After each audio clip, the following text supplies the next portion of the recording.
सभी को नमस्कार। फिर से अपने चैनल बीएल क्लासेस में दिल खोलकर स्वागत है। आज हम जो बताने के लिए जा रहे हैं ये क्लास 9 के फिजिक्स के तीसरा चैप्टर का पार्ट 2 बता रहे हैं। कल हम पूरा परिचय बताए थे बल के बारे में, आज हम उससे आगे आपको बताने के लिए जा रहे हैं। चलिए देखिए, जड़त्व। जड़त्व किसको कहेंगे? कोई वस्तु जिस गुण के कारण विराम में है या गति में है, उस गुण को जड़त्व कहेंगे। उस गुण को क्या कहेंगे? जड़त्व। जैसे हम रुके हुए हैं तो हम विराम अवस्था में है, तो जिस गुण के कारण हम रुके हुए हैं, इस गुण को की कहेंगे? जड़त्व कहेंगे। क्या कहेंगे? जड़त्व। अब कोई आके ठेल दिया है ना, तो इसका उदाहरण, इसका घटना जो भिन्न भिन्न अलग अलग प्रकार के हैं, मगर जो गुण के कारण जिस अवस्था में कोई वस्तु है उसी गुण को जड़त्व कहेंगे। जिस गुण के कारण कोई वस्तु जिस अवस्था में रहती है उस गुण को जड़त्व कहते हैं। जड़त्व बाबू 3 प्रकार के होते हैं। जड़त्व 3 प्रकार के होते हैं: विराम जड़त्व, गति जड़त्व और दिशा जड़त्व। विराम जड़त्व, विराम माने रुका हुआ, विराम का मतलब रुका हुआ। जिस गुण के कारण कोई वस्तु विरामावस्था में रहता है उस गुण को विराम जड़त्व कहते हैं। उसको क्या कहते हैं?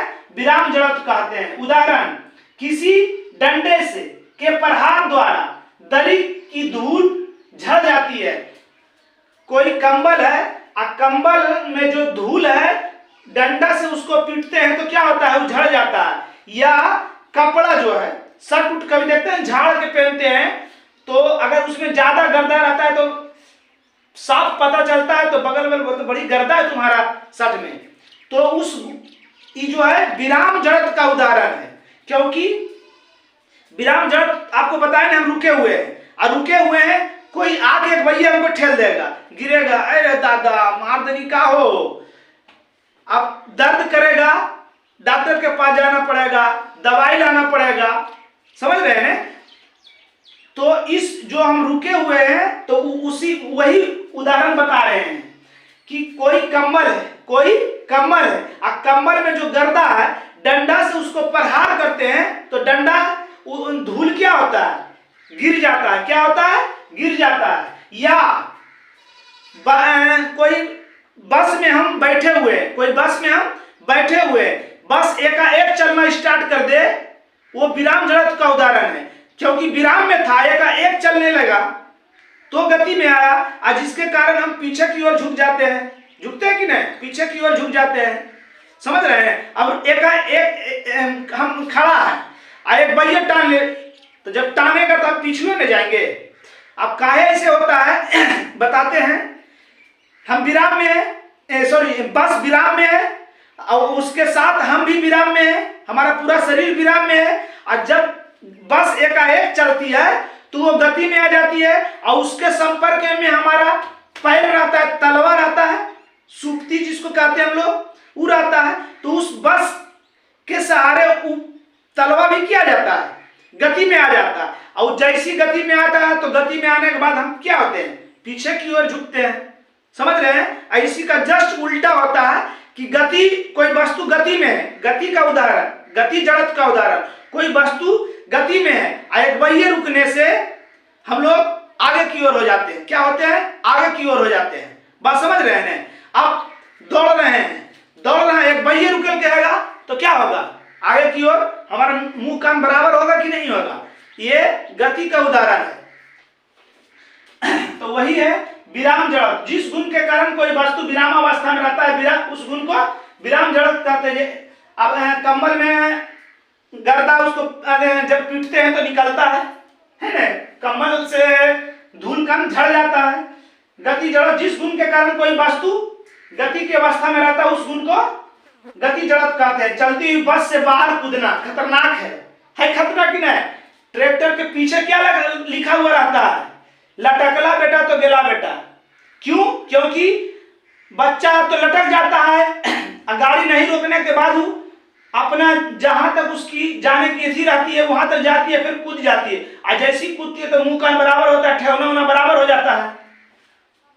दिशा जड़त्व, जब कोई वस्तु जिस गुण के कारण हमेशा दिशा बनाए रखता है उस गुण को दिशा जड़त्व कहते हैं। जैसे घूमती हुई साइकिल के पहिया में लगा कीचड़ स्पर्शीय रूप से बाहर उड़ता है। साइकिल की पहिया ऐसे से घूर रहा है तो उसमें जो कीचड़ है वो भी घूरता है, और वो भी घूरता है तो हम लेटाते हैं कि नहीं, हमें पड़ता है, सर पर पड़ता है, तो उसके लिए हम उसमें गार्ड लगा देते हैं कि ताकि उड़ के हमारे पास ना आवे।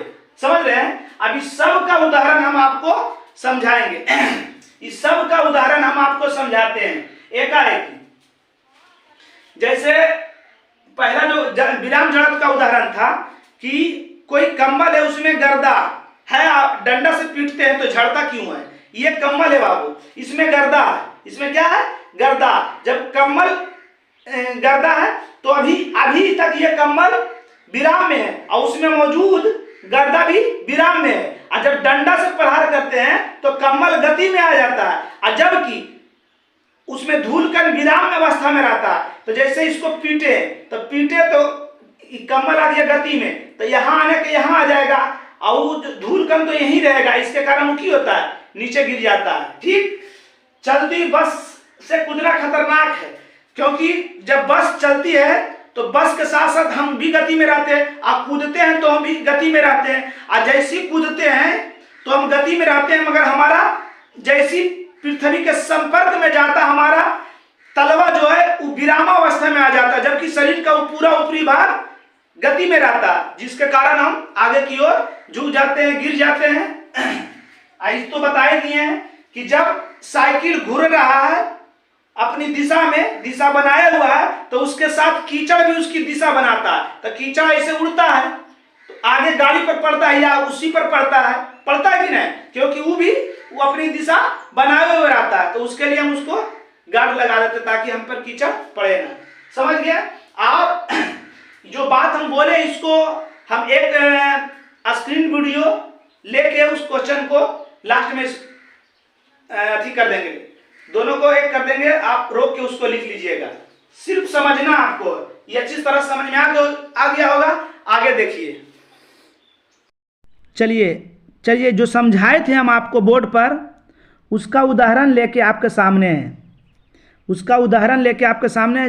विराम जड़त्व के कुछ उदाहरण जो थे बताए थे आपको। इसका देखिए, इसका 3 उदाहरण आपको बता रहे हैं। जब स्थिर बस अचानक चल पड़ती है तो बस में बैठी यात्री पीछे की ओर झुकता है।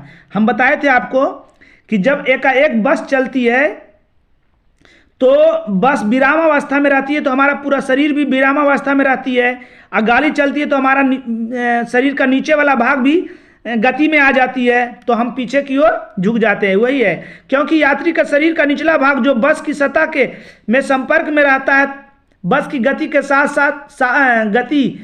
गति में आ जाती है, लेकिन शरीर का ऊपरी भाग विराम जड़त्व के कारण विरामावस्था में रह जाता है, इसलिए यात्री पीछे की ओर झुक जाती है। दूसरा उदाहरण भी समझा दिए थे, ये हम इसलिए बना रहे हैं ताकि आपको लिखने में जो लिखिएगा शुद्ध आपको लिखने में मतलब लिख लीजिएगा शुद्ध। किसी डंडे के प्रहार द्वारा दरी की धूल झड़ जाती है। जब दरी पर डंडा के प्रहार करते हैं तो धूल झड़ जाता है, क्योंकि डंडे के प्रहार के कारण दरी गति अवस्था में आ जाती है, लेकिन विराम जड़त्व के कारण धूलकण विराम में ही रहता है, गुरुत्व बल के अधीन नीचे गिर जाता है। इस तरह धूलकण दरी से नीचे गिर जाता है। हम बताए थे आपको कि दरी जब मारेंगे तो दरी की में आ जाता है, विराम में, गति में, और जबकि धूलकण विरामे में रहता है। अब विराम में रहता है तो जड़त्व के कारण विराम में ही रहना चाहता है, तो दरिया गति में आता है तो वो बढ़ जाता है, धूलकण वहीं पर आ जाता है, और गुरुत्व बल के कारण पृथ्वी के अपनी ओर आकर्षित कर लेता है तो नीचे गिर जाती है। कांच की खिड़की पर फेंका पत्थर का टुकड़ा कांच को चकनाचूर कर देता है, जबकि गोली से दागी हुई कांच को सिर्फ छेद कर बनाकर दूसरी ओर निकल जाती है। क्यों? समझिएगा, जब पत्थर जब हम मारते हैं तो अधिक क्षेत्र पर लगता है, तो जब अधिक क्षेत्र पर लगेगा तो वो उस कांच को चकनाचूर कर देता है, और गोली कम क्षेत्र पर लगने के साथ अधिक बल के कारण पार कर जाती है। क्योंकि कांच की खिड़की के जिस भाग पर गोली अति उच्च वेग से बहुत तेज गति से प्रहार करती है, वह भाग गोली के संपर्क में बहुत कम समय के लिए रहता है। आज जब ढेला मारते हैं, पत्थर मारेंगे तो ज़्यादा उस पर ज़्यादा क्षेत्र लगेगा तो ज़्यादा समय लगेगा, जबकि कांच का शेष भाग जड़त्व के कारण विराम अवस्था में रहती है। जब गोली अति वेग से तीव्र गति से प्रहार करती है तो वह गोली के संपर्क में बहुत कम समय के लिए रहता है, जबकि कांच का शेष भाग जड़त्व के कारण विराम अवस्था में रहता है। इसलिए दागी गई गोली छेद बनाकर दूसरी ओर निकल जाती है। इसके विपरीत जब पत्थर के टुकड़े का वेग गोली के वेग की तुलना में बहुत कम होता है, इसलिए पत्थर का टुकड़ा अधिक समय तक कांच में संपर्क में रहता है। फलस्वरूप कांच की गति में आ जाती है और चकनाचूर कर देती है। समझ गए? क्या बोले कि गोली जो है अधिक वेग के कारण कम समय तक कांच पर समय तक रहता है तो सीधा निकल जाती है, और पत्थर जो अधिक कम गति के कारण उसका वेग भी गति भी गोली का ज़्यादा रहता है, अब पत्थर का कम रहता है तो ज़्यादा समय तक कांच पर रहता है, इसलिए उसको चकना चूर कर देता है। बात समझ गए? अब देखिए गति जड़त्व का उदाहरण बता रहे हैं। चलती हुई बस के अचानक रुकने पर बस में बैठे यात्री आगे की ओर झुक जाता है। क्यों? क्योंकि इसमें कुछ शॉर्ट है, आप हमारा बात समझिए या इसको भी लिखिएगा, हमारा बात समझिएगा तो और ज़्यादा बेनिफिट होगा। क्योंकि जब गाड़ी गति में रहता है तो हमारा पूरा शरीर भी गति में रहता है, और जैसी ब्रेक ड्राइवर साहब मारा तो गाड़ी विराम में आ जाती है, तो हमारा निचला भाग भी विराम में रहती है, जबकि शरीर का ऊपर भाग गति में रहता है, इसलिए आगे की ओर झुक जाती हैं। चलती हुई बस से कूदना खतरनाक है। क्यों खतरनाक है? जब हम कूदते हैं तो हम गति में रहते हैं, हमारा और पूरा शरीर भी गति में रहता है, और जब हम पृथ्वी के जमीन के संपर्क में आते हैं तो हमारा शरीर का निचला भाग विरामावस्था में आ जाती है, जबकि ऊपर वाला भाग गति की अवस्था में रहता है। इसलिए गति में अवस्था में रहता है, इसलिए हम आगे की ओर गिर जाते हैं, है ना, आगे की ओर गिर जाते हैं तो घायल हो जाते हैं। वही है, बस की छत पर सामान को रस्सी से बांधा जाता है। क्यों बांधा जाता है? क्योंकि जब गति में रहता है तो सामान भी गति में रहता है तो कोई दिक्कत नहीं, जब ब्रेक लगता है तो सामान गति में रह जाता है, जिसके कारण वो इधर उधर गिर जाता है। जब बस गतिशील रहता है तो छत पर रखा सामान गतिशील रहता है, क्योंकि गतिशील बस के अचानक रुकने से बस के छत पर रखा सामान गति जड़त्व के कारण आगे बढ़ जाता है, अर्थात सामान को आगे गिर जाने की संभावना बढ़ जाती है। ठीक उसी तरह बस का विरामावस्था में रहती है तो छत पर सामान भी विरामावस्था में रहती है। यदि बस अचानक चल पड़ती है तो विरामावस्था के कारण सामान अस्थिर रहना चाहती है, फलस्वरूप पीछे की ओर गिर जाती है, इसलिए हम लोग उसको बांध देते हैं। अगला, दिशा जड़त्व का उदाहरण। घूमती हुई साइकिल के पहिया में लगा कीचड़ स्पष्ट रूप से बाहर की ओर उड़ता है, क्योंकि दिशा जड़त्व के कारण पहिया में लगा कीचड़ पहिया की गति के दिशा में उड़ता है, जिसके फलस्वरूप साइकिल के आगे या पीछे कीचड़ या अन्य वाहनों पर या अन्य व्यक्ति पर पड़ता है ना। कहा कि जैसे पहिया घूरता कीचड़वा भी उसी प्रकार से घूरता है तो इधर उधर छिटकता है। इसके लिए हम लोग उसमें मड गार्ड या कीचड़ रोधी का उपयोग करते हैं। बात समझ में आ गया? अगला क्वेश्चन आपको बताएंगे, इसमें कुछ हम एक्स्ट्रा चीज घुसाएंगे जो हम मतलब कि जड़त्व जो है 3 चीज का पालन करता है, तबे को वस्तु या तो गति में रहता है या तो विराम में रहता है। एक घर्षण, एक हवा, एक गुरुत्वीय त्वरण। तो हम मतलब इसके बारे में पढ़े थे तो सोचे थे कि कुछ ऐसा चीज बना दिया जाए जो ना तो घर्षण करे, ना तो हवा में रहे, ना तो उस पर गुरुत्वाकर्षण बल का प्रभाव पड़े, है ना। तो हम सोचे थे, अभी सोचे हैं कुछ दिन पहले, तो हम सर्च करके देख रहे थे तो इससे पहले भी इससे पहले चल रहा है। उसका नाम लूअर ऐसे करके कुछ है ना, जो हम जो सोचे वो बहुत दिन से ये पृथ्वी पर है, समझ रहे हैं ना। उसके बारे में आपको बताएंगे, उसका चित्र हम अभी दिखा देते हैं, ताकि हमारे पास डिजिटल बोर्ड नहीं है जो हम चित्र को अथी करेंगे, इसलिए उसका चित्र हम अभी दिखा देते हैं। यही है, देख लीजिए, ये जो है ना, ये वाला, इसमें आदमी रहता है, इसमें ऑक्सीजन बाहर से लगाता है, ये सब में ऑक्सीजन नहीं रहता है, ठीक। ये जो है चुंबक का बना रहता है। किसका बना रहता है? चुंबक का बना रहता है। चुंबक में देखते होंगे कि एक साइड नॉर्थ एक साइड साउथ है ना।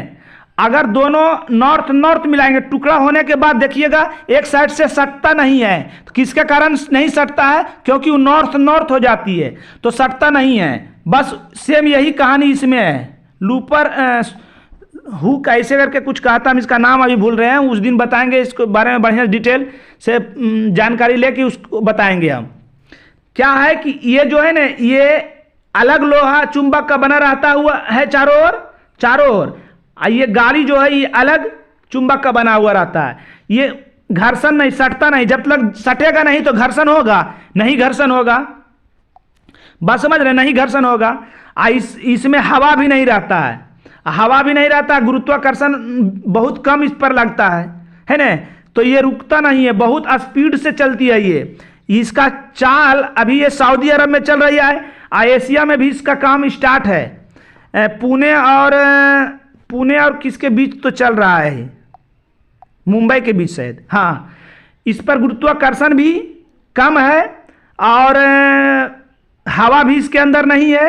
तो कहिएगा कि सर आदमी जीता रहेगा कैसे?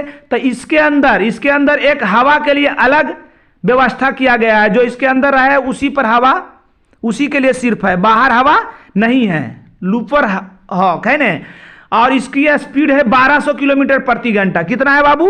1200 किलोमीटर प्रति घंटा। मतलब आप भारत में जो सबसे उत्तर से दक्षिण की लंबाई है लगभग 3400 है, वो 3 घंटा में सोचिए, लगभग 3 घंटा से पहले आपको पहुंचा देगी। कितना स्पीड चलता है? स्पीड चलने का क्या कारण है? कहा कि कोई वस्तु जो है घर्षण के कारण रुकती है, हवा के कारण भी रुकती है, गुरुत्वाकर्षण बल के कारण रुकती है, और तीनों नियमों को, बल के, न्यूटन के तीनों नियमों को इसमें खत्म कर दिया गया है। तीनों नियम इसमें नहीं है, समझ गए? इस चित्र को हम उस दिन मतलब बोर्ड पर समझाएंगे तो इस चित्र को आप नहीं दिखा पाएंगे, इसलिए चित्र को देख लीजिए आप। चलिए, आज का क्लास जो है यही समाप्त हुआ। जय हिंद।